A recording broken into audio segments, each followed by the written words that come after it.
আশা করি সবাই ভালো আছেন। ঘরে ঘরে কিন্তু জ্বরের উপদ্রব চলতেছে, অনেকে অনেক অসুস্থ শুনতেছি। আমি জানি না আপনারা কেমন আছেন, সাবধানে থাকেন। ভাইরাস জ্বরের অনেক বেশি প্রভাব শুনতেছি আর কি এখন। সাউন্ড ঠিক আছে? Everything okay? একটু কমেন্টে জানান। এভরিথিং ওকে, সাউন্ড ঠিক আছে?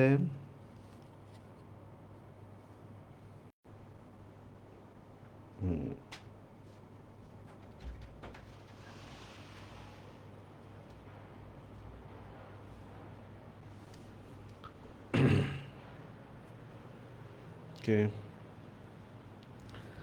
আচ্ছা।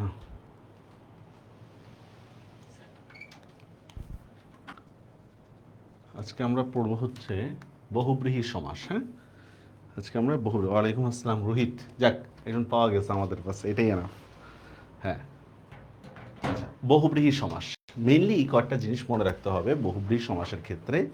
বহুব্রীহি সমাসের মধ্যে এটা সাধারণত কোনো ব্যক্তি বা বস্তুকে প্রাধান্য হয়। বহুব্রীহি সমাস কি বোঝায়?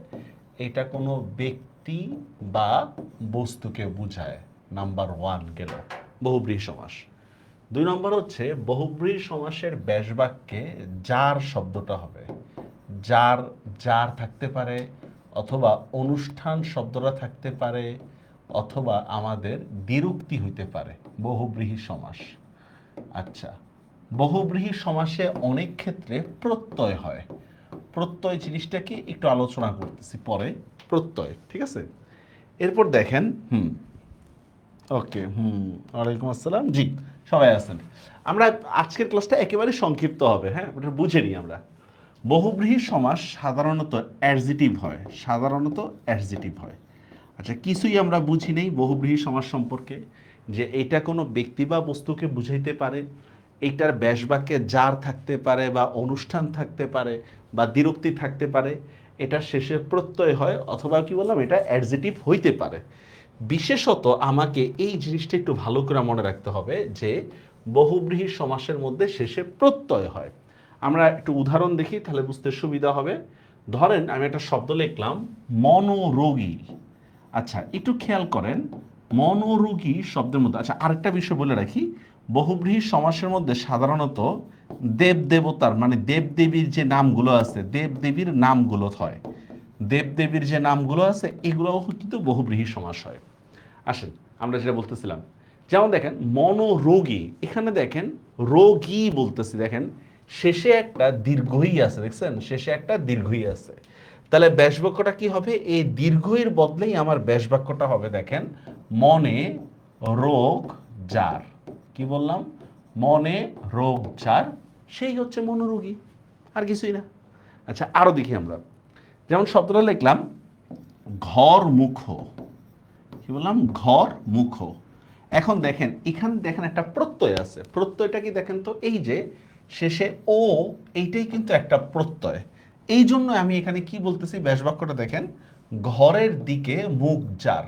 ঘরের দিকে মুখ যার, দেখছেন এই যে মুখ যার, দেখছেন এই যে প্রত্যয়ের কারণে দেখেন ব্যাসবাক্যে যার শব্দটা হচ্ছে। ভাই দেখেন দোমনা, দেখেন এখানেও কিন্তু একটা প্রত্যয় আছে, দোমনা, দেখছেন মন থেকে মনা। এখানে কোন প্রত্যয় আছে? আ, একটা প্রত্যয় আছে আ। তাহলে এইটার জন্য আমি ব্যাসবাক্যটা কিভাবে লিখবো দেখেন, দুই দিকে মন যার। দুই দিকে মন যার, দেখছেন এটাই কি বহুব্রীহি। Is it বুঝিং? আমার কথাটা বুঝতে পারছেন? শেষে প্রত্যয় থাকলেই, যেমন দেখেন নদী মাতৃক, একটা কথা লিখলাম নদী মাতৃক, দেখেন শেষে দেখেন একটা ক আসছে, দেখছেন শেষে এই যে এক্সট্রা একটা শব্দ আসছে। এই জন্যই আমরা লিখতেছি হচ্ছে দেখেন নদী মাতৃকের মধ্যে নদী মাতা যার।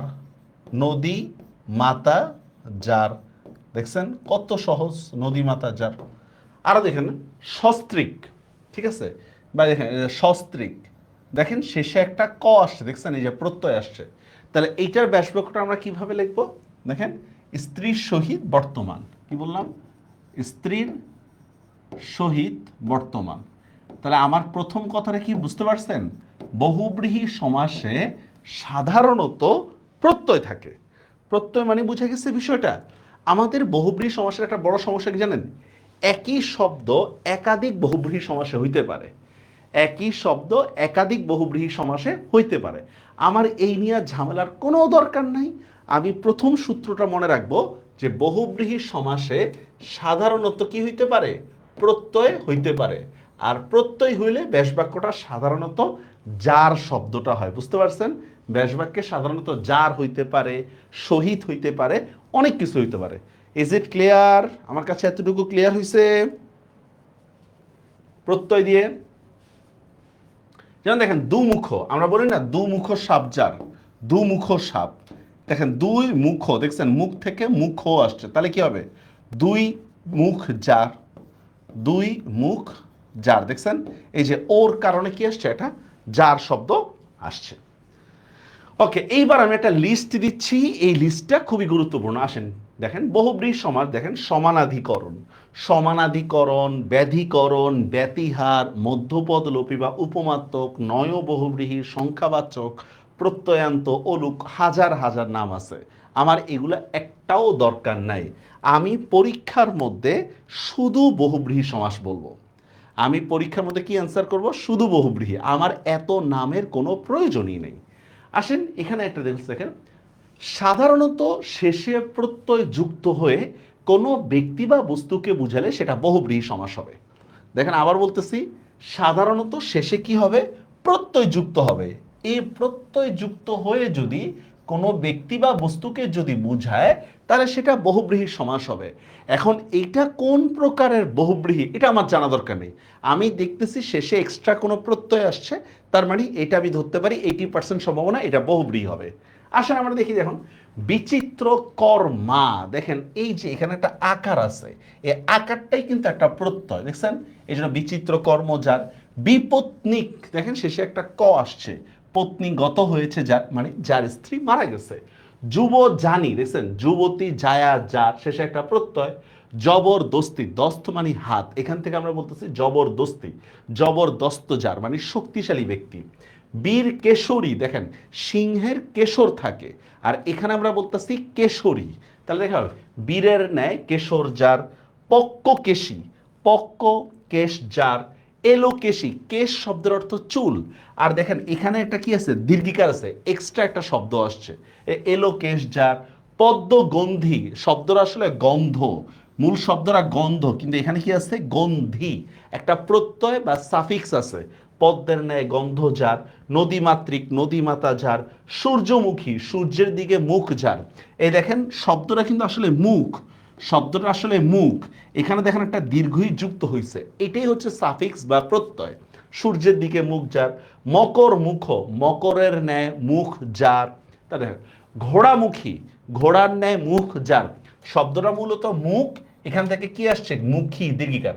জয়ন্তী, ময়ন্ত শব্দটা জয়ন্ত, এখান থেকে আসছে জয়ন্তী, জন্মদিন উপলক্ষে অনুষ্ঠান। শূর্পনখা, দেখেন নখ শব্দ আছে না, নখ আমাদের যে হাতে আছে নখ আছে না, এই নখ কিন্তু দেখেন কি আছে, একটা প্রত্যয় আছে। শূর্পের ন্যায় নখ যার। সোনামুখী, সোনার ন্যায় মুখ যার। চন্দ্রমুখী, মুখী চন্দ্রের ন্যায় মুখ যার। দোমনা, দুই দিকে মন যার। 10 গজি, 10 গজ পরিমাণ যার। শব্দটা বেসিক্যালি গজ, আর দেখেন একটা প্রত্যয় যুক্ত হয়েছে সাফিক্স। বিশালাক্ষী, অক্ষী বা অক্ষ শব্দের অর্থ চোখ, আঁখি, হ্যাঁ বিশাল অক্ষী যার। রত্ন গর্ভা, দেখেন গর্ভ বলি না আমরা, গর্ভ মানে মায়ের গর্ভে আমরা জন্ম নেওয়া, দেখেন রত্ন জন্মেছে গর্ভে যার। ঘর মুখ, ঘরের দিকে মুখ যার। সস্ত্রীক, স্ত্রীর সহিত বর্তমান। তার মানে আবারও বলতেছি, শেষে যদি কোনো সাফিক্স যদি যুক্ত হয় তাহলে সেটা সাধারণত হচ্ছে বহুব্রীহি সমাসের দিকে চলে যায়। কথাটা কি বুঝতে পারছেন? কথাটা কি বুঝতে পারছেন? যেমন এই যে এখানে সাফিক্স কোনখানে দেখেন, মূল শব্দটা হচ্ছে মুখ, আর এখানে দেখেন মুখী, দেখছেন এই যে একটা দীর্ঘিকার আসছে। মূল শব্দটা হচ্ছে কেশ, এখান থেকে আমরা বলতেছি কেশী, দেখছেন দীর্ঘিকার আসছে। মূল শব্দটা হচ্ছে কেশর, দেখেন এখানে বলতেছি কেশরী, দেখছেন একটা দীর্ঘিকার আসছে। এটাই হচ্ছে সাফিক্স বা প্রত্যয়, এইটা যুক্ত হলে সাধারণত এটা বহুব্রীহি সমাস হয়। Is it clear? আমার মনে বুঝতে পারছেন? স্যার সূর্প অর্থ কি একটু দেখেন, সূর্প লম্বা নখ যার, সূর্পনখা। ক্লিয়ার এতটুকু? এটা শর্টকাটে মনে রাখার জন্য, শর্টকাটে। আচ্ছা, আরেকটা বিষয় হচ্ছে দেখেন, আমরা প্রথমে একটা কথা বলছিলাম, সাধারণত বহুব্রীহি সমাসের মধ্যে দেবদেবীর নাম থাকে, ঠিক না? এই যে সাধারণত বহুব্রীহি সমাসের মধ্যে কি থাকে? দেবদেবীর নাম থাকতে পারে। এখন এত দেবদেবীর নাম আমাদের তো মনে রাখা পসিবল না, ঠিক না? দেবদেবীর নাম কোনগুলা, বা আমরা আমাদের ধর্মগ্রন্থে যেহেতু নাই, আমরা অনেকেই জানি না, কিন্তু পরীক্ষার হলের মধ্যে তো চলে আসে। তা আমরা এখন একটা দেবদেবীর নামের লিস্ট দিব, এখান থেকেও মোটামুটি পরীক্ষায় কমন। দেখেন, সাধারণত পুরাণে বর্ণিত, পুরাণ মানে কি? হিন্দু ধর্মের গ্রন্থ, ঠিক আছে? সাধারণত পুরাণে বর্ণিত দেবতাদের নামগুলো বহুব্রীহি সমাস হয়। পুরাণে বর্ণিত দেবতাদের যে নামগুলো আছে, এগুলো কি হয়? বহুব্রীহি সমাস হয়। আসেন আমরা একটু উদাহরণগুলো দেখি, বহুব্রীহি সমাসের উদাহরণগুলো কি কি দেখেন। শুলপানি, শুলপানি মানে কি? শুল পানিতে যা, দেখেন এটা শিবের অপর নাম হচ্ছে শুলপানি। শ্রীনিবাস, বিষ্ণুর অপর নাম হচ্ছে শ্রীনিবাস, শ্রীতে নিবাস যার। চক্রপানি, চক্রপানিতে যার শ্রীকৃষ্ণের নাম। দণ্ডপানিতে যার যমের নাম। বজ্রপানি, বজ্রপানিতে যার ইন্দ্রের নাম। গজানন, গজের ন্যায় আনন যার গণেশ, গণেশকে বলা হচ্ছে গজানন। শূর্পনখা, শূর্পের ন্যায় নখ যার রাবণের বোনের কথা বলতেছে। দশ ভুজা, দশ ভুজ আছে যার, দশ দুর্গা। ত্রিনয়ন, তিন নয়ন আছে যার শিব। পঞ্চানন, পঞ্চ আনন যার দশানন, দশ আনন যার রাবণ। দশরথী, দশ দিকে রথ চলে যার রামের পিতা। বিনা পানি, বিনা পানিতে যার সরস্বতী। নীলাম্বর, নীল অম্বর যার বলরাম। গৌরাঙ্গ, গৌর অঙ্গ যার শ্রীচৈতন্য। পীতাম্বর, পীত অম্বর যার শ্রীকৃষ্ণ। নীলকণ্ঠ যার শিব। পশুরি, পাঁচ শেরের সমাহার, এটা কোনো দেবতার নাম না। আমরা অনেকে পাঁচ শেরের সমাহার লিখি, মূলত এটা পাঁচ শের পরিমাণ যার হলে বেটার হয়। পশুরি, এটা একটু ইম্পর্টেন্ট এবং বিতর্কিত। এটা অনেকে আমরা লিখি হচ্ছে পাঁচ শের সমাহার। তবে পশুরি দিয়ে আপনারা যদি অভিধান দেখেন, এটা বাটখারা বুঝায়। যেহেতু এটা বাটখারা বুঝায়, তার মানে এটাকে আমরা পাঁচ শের পরিমাণ যার, এটা বললে বেটার হয়। চতুর্দশপদী, 14 পদ আছে যার, যেমন কবিতাকে বলা হয় কি? চতুর্দশপদী কবিতা। সপ্তবর্ণা, সপ্তবর্ণ আছে যার, রংধনু। দামোদর, দাম উদরে যার, শ্রীকৃষ্ণ। তো এই জিনিসটা হচ্ছে আমাদের বেসিক্যালি মুখস্থ পাঠ। মোটামুটি পরীক্ষায় যেই দেব দেবতার নামগুলো আসে, এইটা আমাদের এই লিস্টের মধ্যে চলে আসছে। যদি এটা মুখস্থ রাখতে পারেন, পরীক্ষায় দেব দেবীর নাম নিয়ে হচ্ছে আপনারা আটকাবেন না, বা বহুব্রীহি সমাসে তেমন একটা ঝামেলায় পোহাবেন না। Is it clear? বুঝতে পারছেন আমার কথাটা? আচ্ছা, পরীক্ষায় এই ব্র্যাকেটগুলো দিতে হবে না, পরীক্ষায় এই ব্র্যাকেটগুলো দিতে হবে না, ঠিক আছে? কেন লেকচার থাকবে না নির্মিতি অংশের মধ্যে? অবশ্যই থাকবে। নির্মিতি অংশ তো এখনো ক্লাস শুরু হয় নাই স্যার। এই বুঝতে পারছেন? তার মানে এই দুই পৃষ্ঠা হচ্ছে আমরা দুইটা জিনিস, মানে বহুব্রীহি সমাসের দুইটা বড় বড় বিষয় আমরা ক্লিয়ার করলাম। একটা হচ্ছে শেষে যদি প্রত্যয় থাকে, তাহলে সেটা সাধারণত কি হয় বলেন তো? বহুব্রীহি সমাস হয় সাধারণত, ব্যতিক্রম যে না এমন না। আর একটা কি বললাম আমরা, যে পুরাণে বর্ণিত যে দেবদেবীর নাম আছে, এগুলাও হচ্ছে কি হয়? বহুব্রীহি সমাস হয়। ওকে, বহুব্রীহি সমাস কোনো ব্যক্তি বা বস্তুকে বোঝাবে, আমরা ডেফিনেশন আরো আসবে। সমাহার হলে দ্বিগু হইতো, সমাহার হলে দ্বিগু হইতো। এবার আসেন স্যার, আরেকটা বিষয় দেখেন, এই এক্সাম্পলগুলো আমাদের পরীক্ষায় আসে, এই এক্সাম্পলগুলো একটু বেশি পরিমাণে আসে, এই জন্য আমি লিখেছি ভেরি ভেরি ইম্পর্টেন্ট। হ্যাঁ, এই এক্সাম্পলগুলো আমাদের পরীক্ষায় আসে। যেই সমাসে পদগুলো দেখেন, বহুব্রীহি সমাস সংজ্ঞা বলতেছে, যেই সমাসে সমস্যমান পদগুলো না বুঝে কোনো ব্যক্তি বা বস্তুকে বুঝায়, সেটাকে হচ্ছে আমরা বলি বহুব্রীহি। মানে সমস্ত পদের মধ্যে যে দুইটা শব্দ থাকবে, দুইটার একটাও আমার উদ্দেশ্য না, আমার উদ্দেশ্য হচ্ছে অন্য কিছু, ওইটাই হচ্ছে বহুব্রীহি। যেমন দেখেন এক্সাম্পল, বউ ভাত, কথার কথা। তো বউ ভাতের ব্যাস বাক্যটা হচ্ছে, বউ ভাত দেয় যে অনুষ্ঠানে, বউ ভাত দেয় যে অনুষ্ঠানে। তো এখানে দেখেন, আমার বউটাও উদ্দেশ্য না, আমার বউটাও উদ্দেশ্য না, ভাতটাও উদ্দেশ্য না। আমার উদ্দেশ্য কোনটা? আমার অনুষ্ঠানটা আমার উদ্দেশ্য। কথাটা কি বুঝতে পারছেন? বউও উদ্দেশ্য না, ভাতও উদ্দেশ্য না, আমার উদ্দেশ্য হচ্ছে অনুষ্ঠানটা আমার উদ্দেশ্য। এইটাই বলতেছে বহুব্রীহি সমাস, যে সমস্ত পদের মধ্যে যেই সমস্ত পদের উদ্দেশ্য না রেখে অন্য কোনো কিছু বুঝাবে, মানে যেই শব্দটা আমার সমাস হিসাবে দেওয়া থাকবে সেটা না বুঝে অন্য কিছু যদি বুঝায়, সেটাই হচ্ছে আমাদের বেসিক্যালি বহুব্রীহি সমাস। বুঝতে পারছেন? আচ্ছা, এবার দেখেন, যেমন সমস্ত পদে স থাকলে শহীদ হইতে পারে, যেমন দেখেন সবান্ধব, সজল, দেখছেন, সকল্যাণ, কল্যাণের সহিত, সস্ত্রীক, স্ত্রীর সহিত, সশস্ত্র, অস্ত্রের সহিত, সবিনয়, বিনর সহিত, দেখছেন সাধারণত স থাকলে কি হয়, শহীদ হইতে পারে। আবার দেখেন সহ থাকলে সমানও হইতে পারে, যেমন দেখেন সহোদর, সমান উদর যার, সহকর্মী, সমান কর্ম যার, ঠিক আছে, সহকর্মী সমান কর্মী যে না লেখে সমান কর্ম যার লিখলে ভালো হয়, ঠিক আছে, সমান কর্ম যার। অক্ষী থাকলে অক্ষ হইতে পারে, যেমন বিশালাক্ষী, বিশাল অক্ষ যার। নাভি থাকলে নাভ হইতে পারে, অন্য নাভ, অন্য নাভিতে যার। পদ্মনাভ, পদ্মনাভিতে যার। জায়া থাকলে জানি হয়, যুব জানি। কর্ম থাকলে কর্মা হয়, বিচিত্র কর্মা। এগুলো অলরেডি পড়ায় ফেলছি আপনাদেরকে। আগে যে 2 পৃষ্ঠা বলছি ওই 2 পৃষ্ঠার মধ্যেই কিন্তু এগুলো চলে আসছে, আগের 2 পৃষ্ঠার মধ্যে এগুলো চলে আসছে। বহুব্রীহি সমাসের অনেক কিছু আছে যেটা মুখস্থর বিষয়। আসেন আমরা এবার একটু বুঝে বুঝে পড়ি। আবারও বলতেছি, আমরা পরীক্ষার হলে জাস্ট বহুব্রীহি লিখব, সমানাধিকরণ, ব্যাধিকরণ এই বিষয়গুলো লিখবই না। কি বলতেছি, আমরা পরীক্ষার হলের মধ্যে আমরা জাস্ট বহুব্রীহি নামটা দিব, এখানে সমানাধিকরণ, ব্যাধিকরণ, গোড়ার ডিম ইত্যাদি নামগুলোই আমরা দিব না। বুঝা গেছে বিষয়টা? এটাই বলতেছি। দেখেন সমানাধিকরণ বহুব্রীহি, দেখেন অ্যাডজেটিভ প্লাস নাউন কি হবে, পূর্ব পদে অ্যাডজেটিভ হবে, পরবর্তী পদে নাউন হবে, আর এইটা কোনো ব্যক্তি বা বস্তুকে বুঝাবে। দেখছেন মন্দ ভাগ্য, মন্দ একটা অ্যাডজেটিভ, ভাগ্য একটা নাউন। মন্দ ভাগ্য যার। হতশ্রী, শ্রী হারিয়েছে যার। উচ্চ শির, উচ্চ শির যার। পোড়া কপাল, কপাল পুড়েছে যার। দেখছেন আমরা যখন বলি পোড়া কপাল, এর মানে এই না কপাল পুড়ে গেছে, এটা বুঝায় না, বরঞ্চ তার ভাগ্য খারাপ এটা বুঝায়। সুশ্রী, সুন্দর শ্রী যার।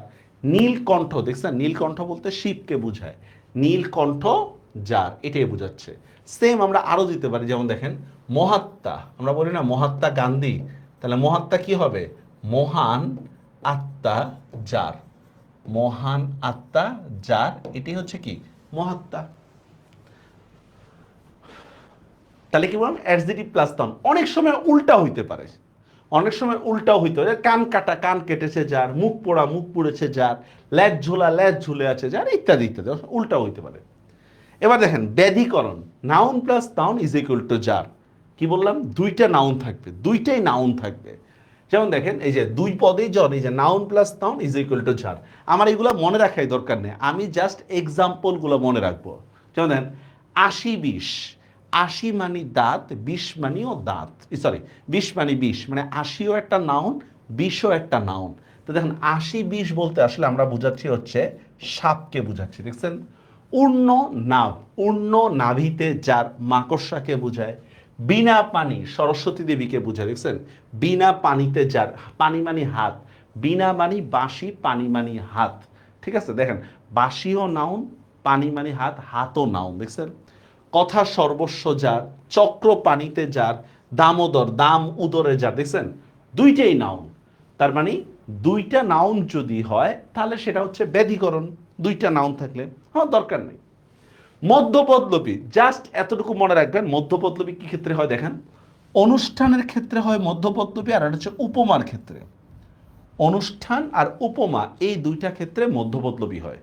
অনুষ্ঠান আর কি বললাম, উপমার ক্ষেত্রে। যেমন দেখেন গায়ে হলুদ, গায়ে হলুদ দেওয়া হয় যে অনুষ্ঠানে, একটা অনুষ্ঠান। বিড়াল চোখী, বিড়ালের ন্যায় চোখ যার, দেখছেন একটা তুলনা বোঝাচ্ছে, বিড়ালের ন্যায় চোখ যার। মেনি মুখ, মেনির মতো মুখ যার। বউ ভাত, বউ ভাত পরিবেশন করে যে অনুষ্ঠানে। সূর্যমুখী, সূর্যের ন্যায় মুখ যার। তার মানে মধ্যপদলোপীটা আমার চেনার আলামতটা কি বলেন তো, অনুষ্ঠান থাকবে বা তুলনা থাকবে, অনুষ্ঠান থাকবে বা তুলনা থাকবে, এটাই হচ্ছে মধ্যপদলোপী বহুব্রীহি। ব্যতিহার বহুব্রীহি জিনিসটা কি দেখেন, ব্যতিহার, ব্যতিহার মানে হচ্ছে ক্রিয়াপদের দ্বিরুক্তি হবে। কি বললাম, ক্রিয়াপদের দ্বিরুক্তি হবে। আমরা একটা উদাহরণ দেখি তাহলে বুঝতে সুবিধা হবে। যেমন আমি লিখলাম ক্রিয়াপদের দ্বিরুক্তিটা বুঝলাম যে ক্রিয়া, যেমন দেখেন কানাকানি, দেখছেন কানাকানি, হাতাহাতি, দেখছেন, হাতাহাতি, তারপর কি দেওয়া আছে, মারামারি, ইত্যাদি ইত্যাদি। এই যে দ্বিরুক্তিগুলা হইলে ব্যতিহার। এখন এখানে একটা কোশ্চেন আছে, কোশ্চেনটা হচ্ছে যদি নাউন দ্বিরুক্তি হয়, কি বললাম, 1 নম্বর, যদি কি হয়, নাউন দ্বিরুক্তি হলে, নাউন দ্বিরুক্তি হলে, দ্বিরুক্তি হলে ব্যাস বাক্যে উপযুক্ত শব্দ হবে, ব্যাস বাক্যে উপযুক্ত শব্দ, কিছুই আমরা বুঝিনি, শব্দ হবে। যদি নাউন দ্বিরুক্তি হয় তাহলে ব্যাস বাক্যে কি হবে, উপযুক্ত শব্দ হবে। আমরা একটা উদাহরণ দেখি, যেমন এই দেখেন, এই যে কানাকানি, তো কানাকানি এটা ব্যাস বাক্য, নাউন, তাহলে এইটারই এটা কি হইতে পারে বলেন তো, কানে, কানে যে কথা, দেখছেন, কানাকানির ব্যাস বাক্যটা কি বললাম, কানা কানে, কানে কানে যে কথা। এবার দেখেন হাতাহাতি, দেখেন মূল শব্দটা কি, হাত, ব্যাস বাক্যটা কি হবে দেখেন, হাতে হাতে যে লড়াই, হাতে হাতে যে লড়াই, দেখছেন, যে উপযুক্ত শব্দ, দেখছেন, উপযুক্ত শব্দ হবে। যেমন দেখেন চুলাচুলি, একটা শব্দ লিখলাম, চুলাচুলি, তাহলে কি হবে বলেন তো, চুলে চুলে যে লড়াই, চুলে চুলে যে লড়াই, বুঝা গেছে বিষয়টা। বাই দেখেন গোলাগুলি, আচ্ছা গোলাগুলি বাদ দেন, কি দেওয়া যায়, কোলাকুলি, কোলাকুলি, দেখছেন কি হবে, কোলাকুলি বলতে কি বোঝায়, মিল বুঝায় না, তাহলে কি হবে, কোলে কোলে যে মিল, কোলে কোলে যে মিল। কথাটা কি বুঝতে পারছেন আমার, বুঝতে পারছেন? এটাই আমরা বলতেছি, যদি নাউন দ্বিরুক্তি হয় তাহলে ব্যাস বাক্যে উপযুক্ত শব্দ বসবে, শব্দ বুঝে। গলাগলি বলতে আমরা কি বুঝি, গলায় গলায় যে মিল। এখন দেখেন গলাগলি আর চুলাচুলি দুইটা জিনিস তো আর এক না, ঠিক না? আর এখানে আরেকটা কথা আছে, দেখেন যদি কি হয়, ভার দ্বিরুক্তি হলে ক্রিয়া শব্দটা হবে, ভার দ্বিরুক্তি হলে ব্যাস বাক্যে ক্রিয়া শব্দটা হবে, যদি ভার দ্বিরুক্তি হয় ক্রিয়া শব্দটি হবে, কিছুই আমরা বুঝি নেই। ভার দ্বিরুক্তি হলে ব্যাস বাক্যে ক্রিয়া শব্দটা হবে। আসেন আমরা একটু দেখি, ফর এক্সাম্পল কি দেওয়া যায়, নাচানাচি, এই দেখেন নাচানাচি শব্দটা, নাচা একটা ভার্ব না, নাচাটাই তো একটা ভার্ব, তাহলে আমরা কি করবো বলুন তো, নাচতে নাচতে যে কাজ, নাচতে নাচতে যে কাজ, নাচতে নাচতে যে কাজ, শেষ, এইটাই নাচানাচি, ঠিক আছে? ভাই দেখেন লেখালেখি, লেখালেখি, তাহলে কি হবে লেখালেখিটা, লিখতে লিখতে যে কাজ, লিখতে লিখতে যে কাজ, এটা কি হবে, লেখালেখি। বুঝা গেছে বিষয়টা? যদি আমরা ভার্বকে দ্বিরুক্তি করি তাহলে ব্যাস বাক্যে কাজ বা ক্রিয়া শব্দটাই হবে, আর যদি নাউনকে যদি আমরা দ্বিরুক্তি করি তাহলে শব্দ বুঝে আমাকে ব্যাস বাক্য লিখতে হবে। কারণ কানাকানি বলতে কানে কানে যে কথা বলি আমরা, চোখাচোখি বলতে চোখে চোখে যে কথা বুঝি আমরা, আবার চুলাচুলি বলতে কিন্তু চুলে চুলে যে কথা বুঝায় না, এটা চুলে চুলে যে লড়াই। বুঝতে পারছেন বিষয়টা? বুঝে আমাদের ইয়া করতে হবে। এটাই আমরা দেখেন, এই যে ক্রিয়াপদের দ্বিরুক্তি হলে ব্যাস বাক্যে দেখেন কি, ক্রিয়া বা কাজ শব্দটি হবে, আর নাম পদের দ্বিরুক্তির মাধ্যমে ক্রিয়া গঠিত হইলে সেখানে কি হবে, উপযুক্ত শব্দ হবে। যেমন এই দেখেন হাতাহাতি, হাতে হাতে যে লড়াই, কানাকানি, কানে কানে যে কথা, গোলাগুলি, দেখছেন গোলা মানে গুলি, গুলি তো একটা নাউন, গুলিতে গুলিতে যে লড়াই, চোখা চোখে চোখে চোখে যে কথা, গলাগলি, গলায় গলায় যে মিল, দেখছেন, নাচতে নাচতে যে কাজ, ইত্যাদি ইত্যাদি। ইজ ইট বুঝিং, বুঝতে পারছেন? সংখ্যাবাচক বহুব্রীহি এটা দ্বিগুর মধ্যে অলরেডি পড়ায় ফেলছিলাম, মনে আছে? সংখ্যা plus noun is equal to জার, সংখ্যা plus noun is equal to জার। যেমন সেতার একটা কি বুঝায়, বাদ্যযন্ত্র বুঝায়, চৌচালা ঘরকে বুঝায়, দোমনা দুই দিকে মন যার, চৌবাচ্চা পাত্রকে বুঝায়, দশ আনন যার, চৌখাট চারদিকে কাঠ যার, সব কিছু বুঝায়। বুঝা গেছে? আছেন? প্রত্যয়াত্তম বহুব্রীহি অলরেডি শেষ।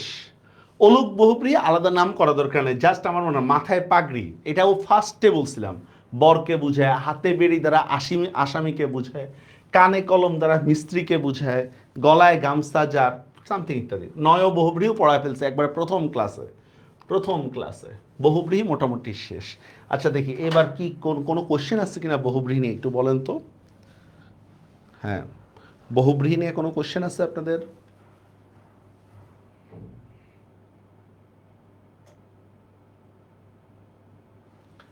বহুব্রীহি সমাসের ডেফিনেশন। আচ্ছা এবার আসেন অব্যয়ীভাব সমাস। শিক্ষার্থীরা ক্লাসে নাই। অব্যয়ীভাব সমাস হচ্ছে আমাদের এটা উপসর্গ কেন্দ্রিক হয়। কি বললাম? উপসর্গ কেন্দ্রিক। তার মানে হচ্ছে সাধারণত আচ্ছা আচ্ছা বহুব্রীহি সমাসের একটা উদাহরণ আছে, একটা উদাহরণটা লিখে দিই আপনাদেরকে। উদ্বাস্তু একটা শব্দ আছে, উদ্বাস্তু।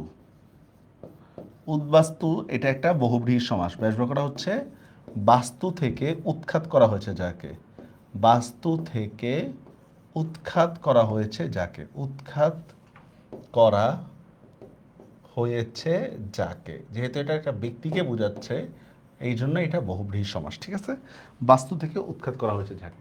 আচ্ছা অব্যয়ীভাব সমাস এটা বেসিক্যালি উপসর্গ নির্ভর। ঠিক আছে, এখন উপসর্গ নিয়ে একটা ঝামেলা আছে। ঝামেলাটা দেখেন যে কোন উপসর্গে কোন অর্থে ব্যবহার হয় এটা তো আমাদের জানতে হবে, ঠিক না?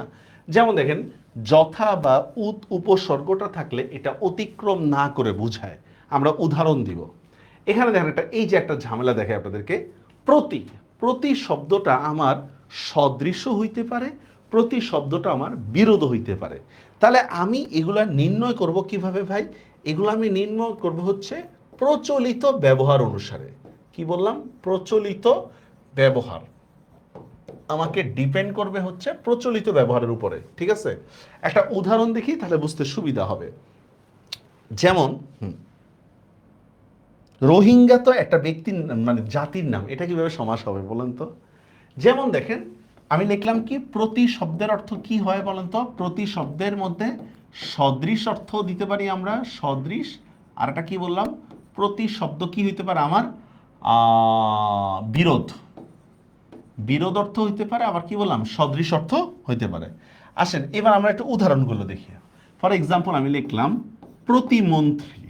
আচ্ছা এখন আপনাকে সেন্স খাটাইতে হবে যে প্রতিমন্ত্রীর ক্ষেত্রে কি এটা বিরোধ বোঝায় না সদৃশ বোঝায়? মন্ত্রীর বিরোধ নাকি মন্ত্রীর কাছাকাছি বা মন্ত্রীর সদৃশ? আমার মনে হয় মন্ত্রীর কাছাকাছি হবে, ঠিক না? তাহলে রাইট অ্যান্সারটা কি হবে বলেন তো? মন্ত্রীর সদৃশ। দেখছেন? আবার দেখেন প্রতিচ্ছবি, আমি বলি না তুমি আমার প্রতিচ্ছবি, তাহলে কি হবে? প্রতিচ্ছবি বলতে কি সদৃশ বোঝায় না? কি ছবির সদৃশ, মানে তুমি আমার মতোই, এটাই তো। দেখেন শব্দ বুঝে আমরা ব্যাখ্যা করতেছি। আবার দেখেন একটা শব্দ লিখলাম প্রতিপক্ষ। আচ্ছা এবার দেখেন এই প্রতিপক্ষটা যখন আমি লিখতেছি এবার কি পক্ষের সদৃশ হয় বলেন তো? এটা তো পক্ষের সদৃশ হয় না, প্রতিপক্ষ বলে না, বিজ্ঞ প্রতিপক্ষ তর্ক বিতর্কের মধ্যে যে বলে। তাহলে কি হবে এটা বলুন তো? এটা হচ্ছে আমাদের বিরোধী পক্ষ, বিরোধী পক্ষ বা বিরোধী পক্ষ বা পক্ষের বিরোধ, যাই দেন না কেন কোনো সমস্যা নেই।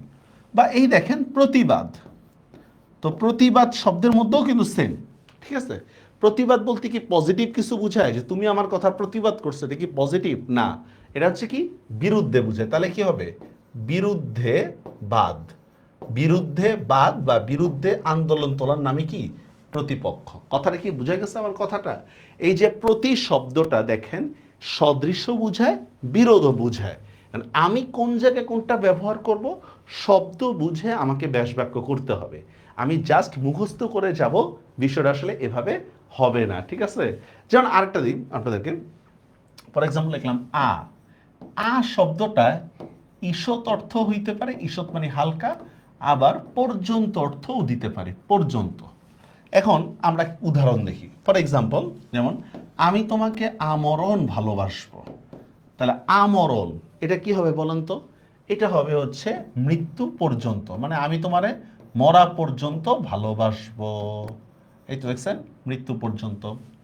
আমি তোমাকে ধরে রাখলাম দেখেন আজীবন, আজীবন। ঠিক আছে, তাহলে কি হবে বলেন তো?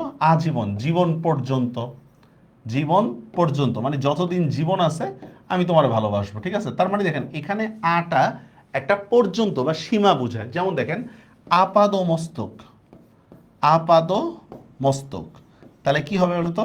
পা থেকে মাথা পর্যন্ত, পা থেকে মাথা পর্যন্ত, দেখছেন? তার মানে দেখেন এখানে আটা একটা কি বুঝাচ্ছে, পরিসীমা বুঝাচ্ছে। আবার দেখেন এখানে লিখলাম আরক্তিম, এই দেখেন আরক্তিম, তার আরক্তিম মানে কি, এখানে কি রক্তিম পর্যন্ত না, এটা হচ্ছে ঈষৎ রক্তিম, মানে হালকা লাল, হালকা লাল, এটাই হচ্ছে ঈষৎ রক্তিম। বা এই দেখেন আহত, একটা শব্দ লিখলাম আহত, তাহলে কি হবে বলেন তো, ঈষৎ হত, ঈষৎ হত, হত মানে বুঝছেন তো, মানে যারা ইনজুর্ড হয় তাদের ক্ষেত্রে বলা হচ্ছে ঈষৎ হত। কথাটা কি বুঝতে পারছেন আমার? তার মানে আমাকে শব্দ বুঝে উপসর্গের অর্থগুলো বের করতে হবে, আমি জাস্ট মুখস্থ করে গেলেই হবে না, আমাকে শব্দ বুঝে উপসর্গের অর্থগুলো বের করতে হবে। তো এইখানে একটা লিস্ট দেওয়া আছে, এই লিস্টটা দেখেন, এই যে আলুনি নুনের অভাব, তার মানে দেখেন এখানে যা আছে সবগুলো অভাব অর্থ বুঝাবে আমাদের।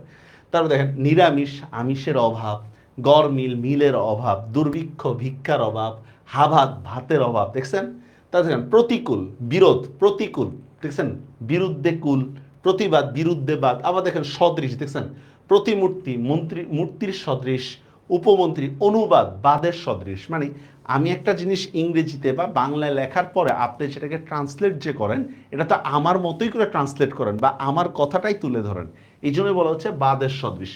বিপসা মানে বুঝেন, বিপসা শব্দের অর্থ হচ্ছে দ্বিরুক্তি, মানে একই শব্দ দুইবার ব্যবহার করে, বিপসা মানে আমরা বলতে পারি এটা দ্বিরুক্তি টাইপের, ঠিক আছে? তাহলে কিভাবে করতে আমরা, প্রতিদিন, দিন দিন, প্রতিদিনের ব্যাসবাক্যটা কি হবে বলেন তো, দিন দিন, একই শব্দ দুইবার। হর রোজ কি হবে, রোজ রোজ, বাস। ফি বছর কি হবে, বছর বছর, এটাকে বলে বিপসা। উপদিয়া দেখেন সমীপে উঠতে পারে, সদৃশ হইতে পারে, যেমন দেখেন উপকূল, উপনগরী, বা আরেকটা শব্দ দেন, যেমন দেওয়া যায় যে উপকণ্ঠ, উপকণ্ঠ, এটাও কি বোঝায়, সমীপে বোঝায়, উপকণ্ঠ, যেমন শহরের উপকণ্ঠে তার বাস। আবার সদৃশ দেখছেন উপাচার্য, আ দিয়ে দেখেন পর্যন্ত হইতে পারে, আবার আ দিয়ে ঈষৎ হইতে পারে, দেখছেন? এইভাবে হচ্ছে আমাদের মুখস্থ রাখতে হবে এই জিনিসটা, এটা আমাদের মুখস্থ রাখতে হবে। আসলে মুখস্থ তেমন কিছু না, শব্দ বুঝে আমাদের ব্যবহার করতে হবে, পারিবেন? নিত্য সমাস কিছুই না, নিত্য সমাস দেখেন কোন শব্দের শেষে অন্তর থাকলে, আমার ব্যাস বাক্য দরকার নেই, অন্তর থাকলে অন্য দিয়ে দেবো শেষ, আর কেবল থাকলে মাত্র, কেবল থাকলে মাত্র, তারপরে কিছু ব্যতিক্রম আছে, যেমন এই যে একটা ব্যতিক্রম, নিত্য সমাস। যুগান্তর অন্য যুগ, কালান্তর অন্য কাল, মতান্তর অন্য মত, ঠিক আছে, এই টাইপের। লোকান্তর অন্য লোক। প্রাদি সমাস, কোন শব্দের আগে দেখেন প্র পরা পরি এগুলা যদি থাকে তাহলেই প্রাদি সমাস।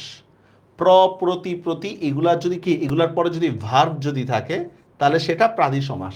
আপনারা তো প্যারা নেওয়ার দরকার নাই, পরীক্ষা না পাইলে প্রাদি সমাস না পাইলে অব্যয়ীভাব সমাস দিয়ে দিয়েন শেষ।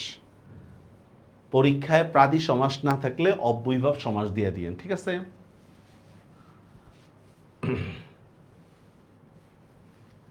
ওকে, এবার দেখেন পরীক্ষায় আসার মতো যে শব্দগুলো আমাদের পরীক্ষায় আসে সেটা একটা লিস্ট আপনাদেরকে দিয়ে দিলাম। মোটামুটি এইগুলো পড়লে পরীক্ষাতে আশা করা যায় হচ্ছে সবগুলোই কমন পড়বে, এগুলো পড়লেই পরীক্ষাতে সবগুলোই কমন পড়বে।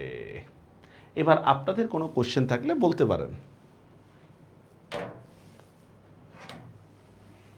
Any question?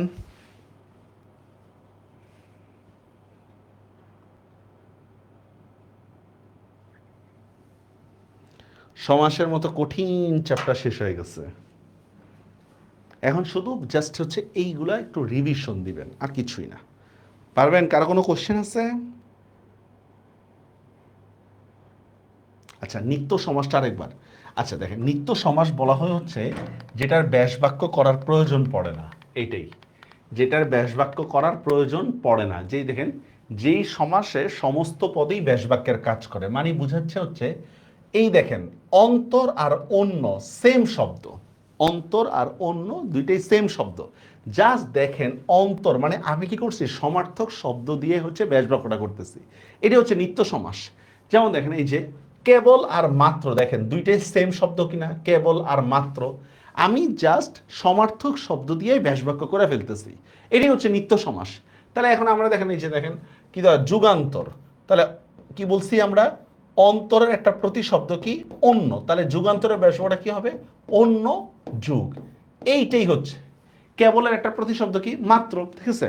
কাল তুল্য শব্দ, দেখেন কাল মানে মৃত্যু, কাল শব্দের অর্থ মৃত্যু, এই কাল মানেও মৃত্যু। দেখেন সেম একই শব্দ দিয়ে হচ্ছে আমরা ব্যাস বাক্য করতেছি।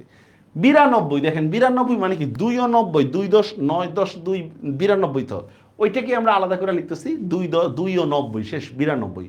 মানে সমার্থক শব্দ দিয়ে যখন আমরা ব্যাস বাক্যগুলো করে ফেলতেছি সেটাকে আমরা বলতেছি নিত্য সমাস, আর এগুলা প্রধান সমাস না।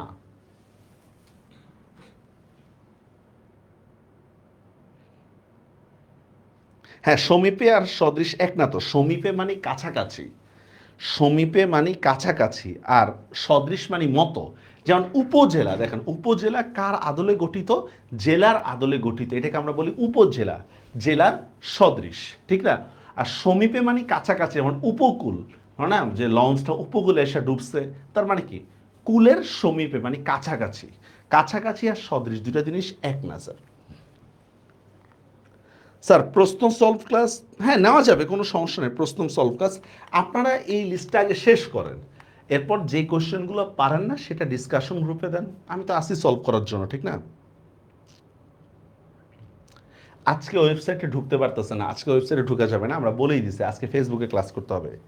নয়ন কথাটা কি বুঝতে পারছেন? আপনারা নিজেরা এটা শেষ করেন, তারপর অনেক যখন প্রশ্ন জমে যাবে আমি একটা কোশ্চেন সলভ ক্লাস দিব, বাট এই লিস্টের বাহির থেকে তুলনামূলক পরীক্ষায় আসবে না, এই লিস্টের বাহির থেকে।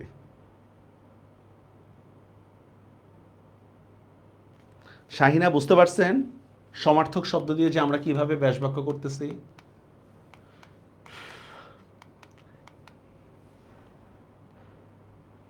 আর কারো কোনো কোশ্চেন আছে?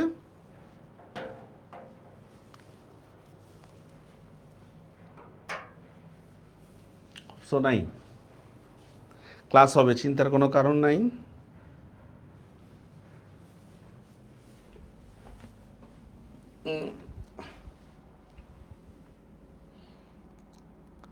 ওকে নয়ন, হ্যাঁ তাহলে সবাইকে আজকে এখানেই শেষ করতেছি আমরা নাকি?